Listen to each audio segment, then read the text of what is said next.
Primeiro se reconheceu a importância da mãe, a importância da mulher nos primeiros anos de vida da criança. E o Estado age com essas políticas públicas. Então você veja bem, transferindo para o Brasil, para o Rio Grande do Sul, mulheres que não têm condições econômicas algumas, vivem em situações precaríssimas, sem qualquer tipo de dignidade, lugares indignos. Uma criança que está no meio do tráfico, no meio da favela no Brasil, ela não vai ter aquela construção da criança da Finlândia. Ela vai nascer com grandes buracos subjetivos, emocionais. Isto fragiliza para o cometimento do crime. Isso fragiliza para que uma pessoa possa lá, um traficante, lhe oferecer a droga. Então veja como isso é uma coisa básica, mas que é uma política de Estado que, se pudesse investir na base, na estrutura familiar, nos programas de incentivo à educação desde os primeiros dias de vida, dando condições às famílias humildes e pobres, etc., a poder ter esta cultura. Claro que isso não é do dia para a noite. A Finlândia isso adota há 40 anos. Está colhendo os frutos agora com essas gerações aí, que estão dando maior resposta a isso. Como te falei, com menos uso de droga, menos violência, menos bullying. Que são todos reflexos de uma criação que pode gerar problemas de ofensas a terceiros. E eu vejo que as políticas públicas do Estado não investem nisso. Pegam geralmente o adolescente lá com 10, 12, 13 anos, depois de toda aquela estrutura de rede formada, quando já está com os buracos já. Inclinado para. Com os buracos subjetivos. E aí tenta recuperar. Alguns são recuperados, outros não são. E isto é direitos humanos. Veja como é importante você cuidar de uma pessoa para que ela possa se desenvolver bem. Isso é fundamental. Doutor Ricardo, vamos entender um pouco como entra a questão da saúde nessa área dos direitos humanos, pegando como gancho esse episódio recente do trabalho da Comissão de Direitos Humanos da Ordem, junto com outras instituições da sociedade civil, pela viabilização da reabertura dos hospitais da UBRA. Tudo começou com uma vistoria da comissão nas maiores emergências dos hospitais de Porto Alegre, foi assim? Sim, nós recebemos na Comissão de Direitos Humanos, nós temos um canal na Comissão de Direitos Humanos, que é um e-mail que se chama direitoshumanos@oabrs.gov.br. Várias pessoas mandaram e-mail, outras... .gov. Não, .org.br. .org, né? .org. Vamos repetir?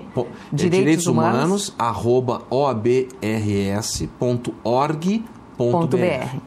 Recebemos alguns e-mails relatando pessoas e familiares que buscaram o serviço de emergência dos grandes centros Clínicas e Conceição e passaram por períodos longos de espera até ser atendidos.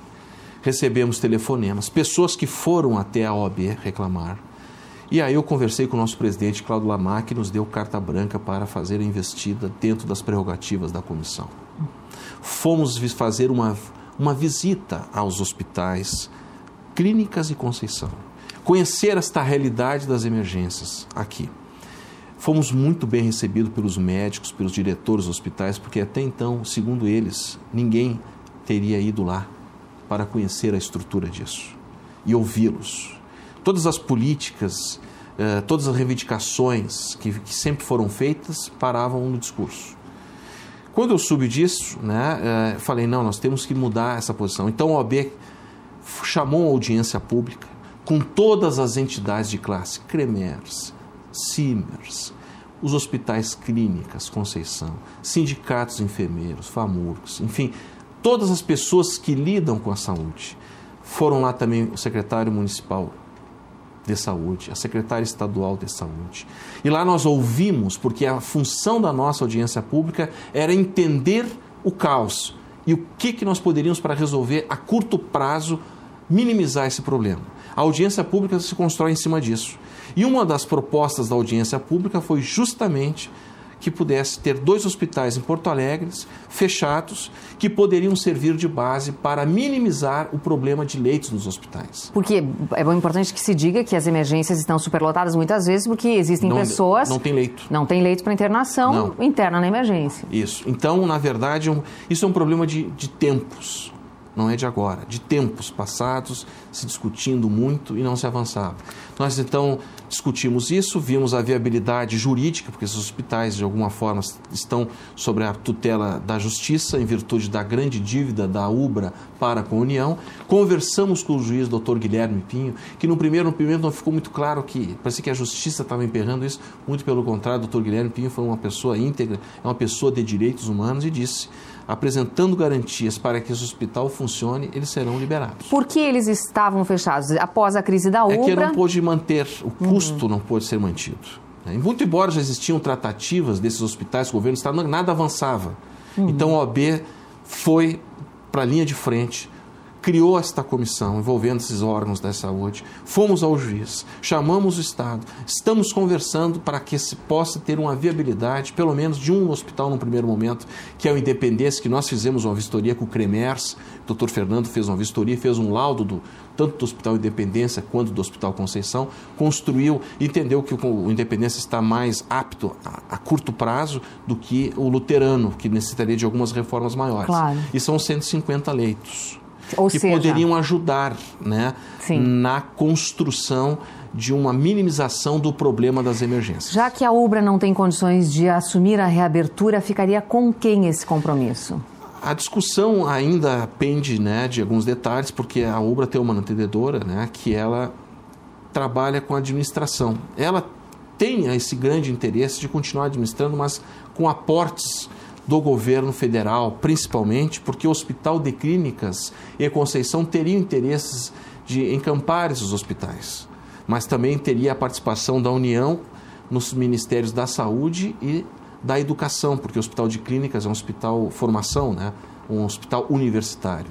Então, os debates, né, nós conversamos com o Estado deu a sua parcela de contribuição, conversamos com as entidades, conversamos e estamos conversando com a UBRA, né, com o juiz, e eles, de um esforço de todas as instituições, num primeiro momento, poder abrir os hospitais para minimizar o problema e depois ser reestruturado com o tempo. Claro, claro. Agora, o que fez a diferença nessa mobilização do seu ponto de vista? Porque a discussão é antiga, a superlotação é um problema antigo. Por que desta vez o processo foi mais rápido?